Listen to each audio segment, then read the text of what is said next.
Guys, we're on day 2 of our 30-day challenge to greatness.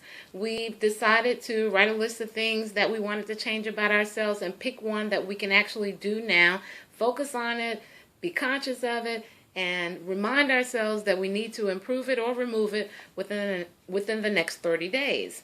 I realize that most of the time when we set goals, we're gun-ho in the very beginning, and then the momentum for it tends to die down.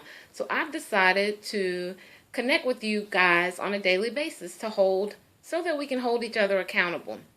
And one of the things I figured would be an awesome idea was to share some of the things that others are struggling with, and then give solutions.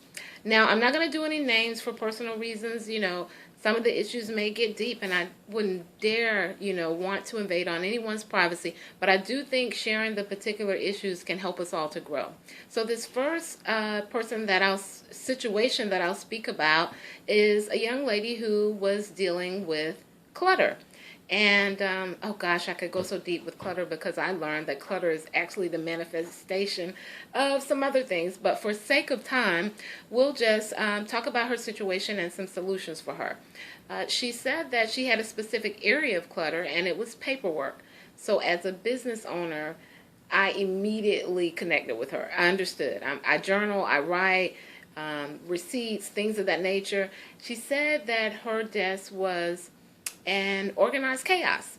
And I suggested to her that she go to work a little early and stay a little late. I know you guys are saying there is absolutely no way I want to go to work any earlier than I have to or stay any later than I have to.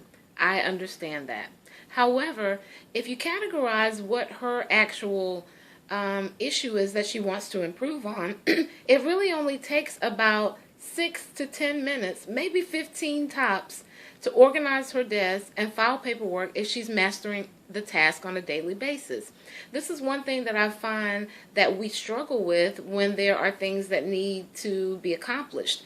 And the solution is putting a time on it. It normally doesn't take nearly as long as we think that it's going to take. I like to break everything down into, small divisions or tasks, because it becomes easier in my mind to get it done. So this is one of the things that I suggested to her, and also for you guys, if you all have some things that you're struggling with getting things done, put a time on it. Just like washing the dishes, it might not be the most wonderful chore to have to do, but we have to do it. And I just told myself it really only takes 20 minutes. And when we decide in our minds how long it usually takes to actually get a task done, it really makes no sense not to do it.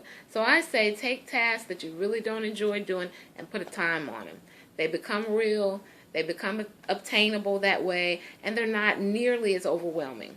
Now, my task that I had, or the thing that I was working on, was putting things back as soon as I finished with it. Now, I've been knowing this for quite some time and working on it, but in this 30-day time frame, I've decided to master it. So one of the things that I do is, when I have an item that needs to be put up, I'll see it and I say to myself, take action now. Get it done now. I speak to myself. I speak to the situation. I'm speaking life into what I know things are going to be when this 30-day time frame is up. I love you guys. I am encouraged by you being encouraged. And I know that you're an overcomer. So we're going to do well on this challenge. I look forward to touching bases with you again. Stay focused and stay connected so that you can expose your greatness. Speak to you soon.